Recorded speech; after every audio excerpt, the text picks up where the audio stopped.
Imagine this. It's a normal Tuesday morning. Sales are steady, operations are smooth. Then in a single hour, your systems go down. Your suppliers go silent, and your customers start asking questions you can't answer. The real question isn't if disruption will happen. It's how prepared you are when it does. Today, we're diving into business continuity planning and control, not as a theoretical exercise, but as the difference between organizations that survive disruption and those that don't. Business continuity planning is one of the core responsibilities of the cybersecurity profession. Business continuity efforts are a collection of activities designed to keep a business running in the face of adversity. And this adversity may come in the form of a small-scale incident, such as a single system failure, or a catastrophic incident, such as an earthquake or typhoon. The focus of business continuity is keeping operations running. And because of this, business continuity planning is sometimes referred to as continuity of operations planning, or COOP. While many organizations place responsibility for business continuity with operational engineering teams, business continuity is a core security concept because it's the primary control that supports the security objective of availability. Remember, that's one of the big three objectives of information security: confidentiality, integrity, and availability. When an organization begins a business continuity effort, it's easy to quickly become overwhelmed by the many possible scenarios and controls that the project must consider. For this reason, the team developing a business continuity plan should take the time up front to carefully define their scope. They should answer questions like, what specific business activities will be covered by the plan? What type of critical IT systems are essential for these activities? And what types of technical and administrative controls will it consider? The answers to these questions will help make critical prioritization decisions down the road. Business continuity planners use a tool known as a Business Impact Assessment, or BIA, to help make these decisions. The BIA is a risk assessment that uses a quantitative or qualitative process. It begins by identifying the organization's mission essential functions and then traces those backwards to identify the critical IT systems that support those processes. Once the planners have identified the affected IT systems, they then identify the potential risks to those systems and conduct their risk assessment. The output of a business impact assessment is a prioritized listing of risks that might disrupt the organization's business, such as the one shown here. Business continuity planners can use this information to help select controls that mitigate the risks facing the organization within acceptable expense limits. For example, notice the risks in this scenario are listed in descending order of expected loss.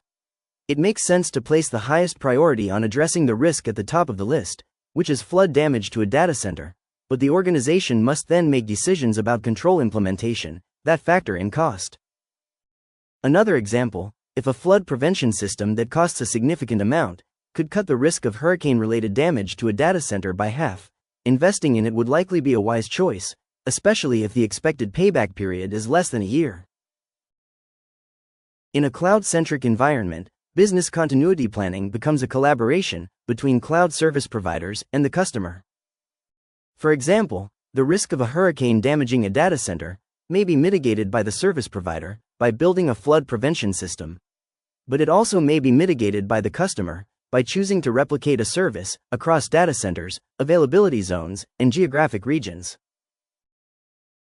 Business continuity professionals have a variety of tools at their disposal to help remediate potential availability issues.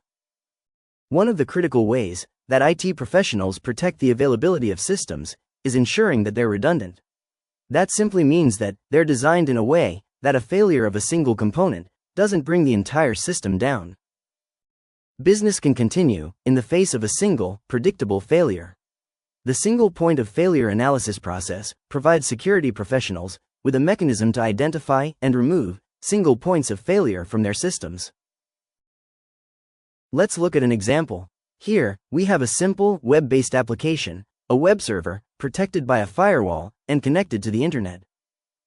As we conduct a single point of failure analysis, we might first notice that the web server itself is a single point of failure.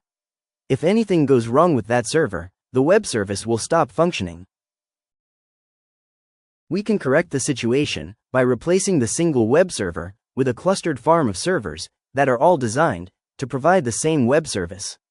The cluster is designed so that if a single server fails, the other servers will continue providing service without disruption. Once we've implemented the cluster, we've removed the server as a single point of failure. Next, we might turn our attention to the firewall, another single point of failure.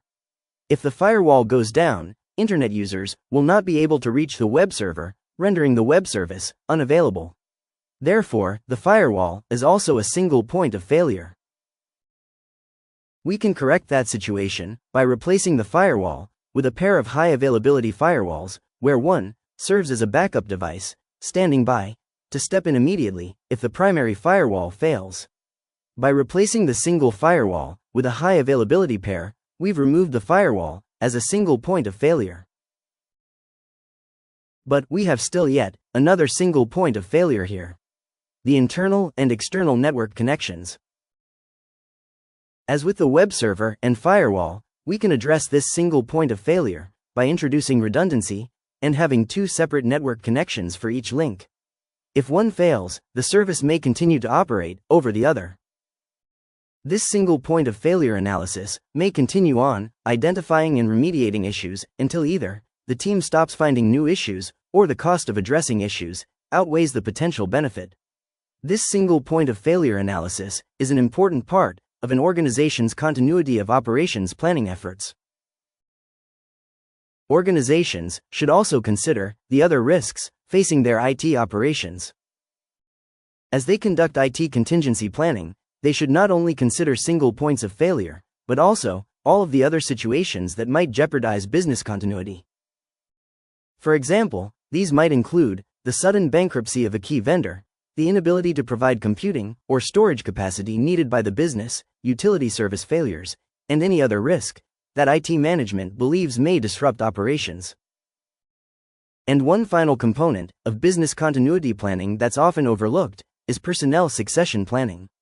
IT depends upon highly skilled team members who develop, configure, and maintain systems and processes. IT leadership should work with the Human Resources Department to identify the team members who are essential to continued operations and identify potential successors for those positions. That way, when someone leaves the organization, management has already thought through potential replacements and hopefully provided those successors with the professional development opportunities that they need to step into the departing employee's shoes. As we close, remember this: disruptions don't announce themselves, and they don't wait for you to be ready. Business continuity planning and control isn't just a document you create, it's a capability you build, test, and live every day.